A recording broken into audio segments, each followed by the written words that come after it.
right, here we go. I'm jumping back into it now with my next guest, Richard Battle.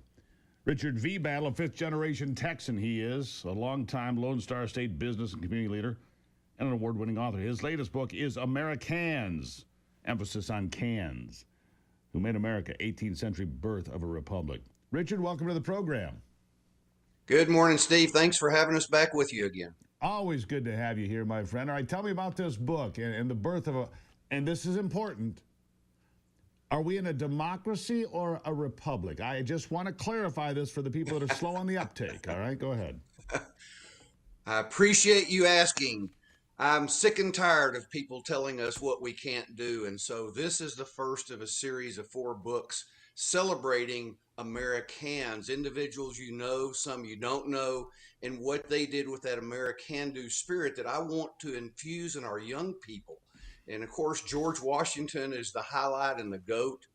And he emphasized the greater the conflict, the harder the conflict, the greater the triumph. And so that's what we're trying to communicate, is that even though we may think times are tough, they're no tougher than they've been in the past. And we need to use that AmeriCAN-do spirit to maximize our lives and growth and impact on the future. Right. So give me an example. Give me a story or two here. Tell me about somebody that maybe I haven't heard of that helped build this great nation of ours. Well, Mary Catherine Goddard to me was a great example from Maryland. All right. She, as a young lady, was homeschooled because girls didn't go to school much that Hold time. on. She went What to work year? with her. This was back in the 1770s, so All this right. was back, and she had an impact on the Revolutionary War. And what was amazing, she worked in this print shop. Her brother quit, her dad died, so she inherited it basically, and so she printed a lot of the independence documents.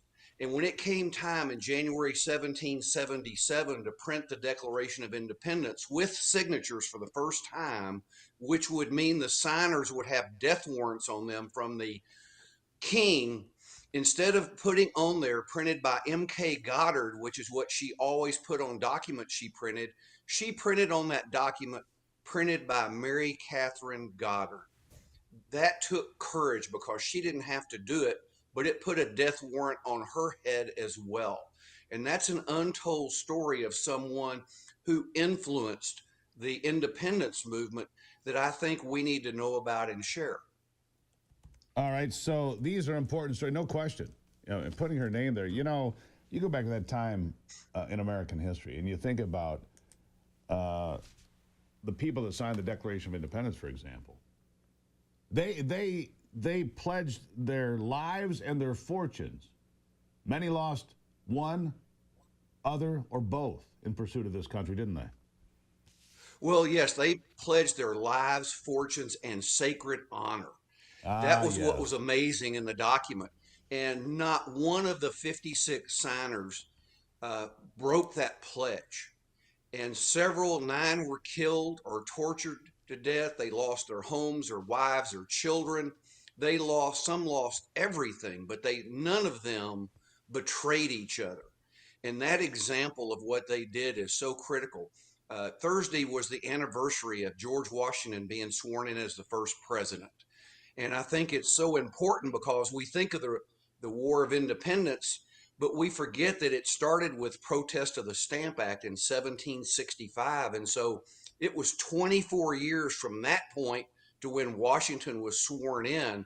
And so the perseverance that was required, the sacrifice from not only the soldiers, but all of the people contributing to that effort. It took all of them then to make the country. It takes all of us today to make the country better. Yeah. What can we do today? Today, I don't know that you might, but I don't know if you'd find 56 of the wealth, because these people, these 56, most of them were very wealthy, right? Could you find 56 of the wealthiest people in America, in Western civilization, anywhere, that would do the same? Pledge their sacred honor, their lives, their fortunes to something like this. Well, I think what was important to me, and one of the things that really came home to me researching this, was how they put aside for some time their personal ambitions to create the Declaration and eventually the Constitution. And then once those were created and the country started, then they went back to their individual pursuits.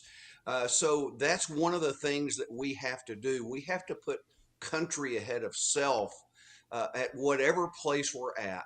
And people are frustrated and think, well, I can't make a difference, so why should I try? And that's what the culture and the media and big government wants us to think. I believe we can all make a difference.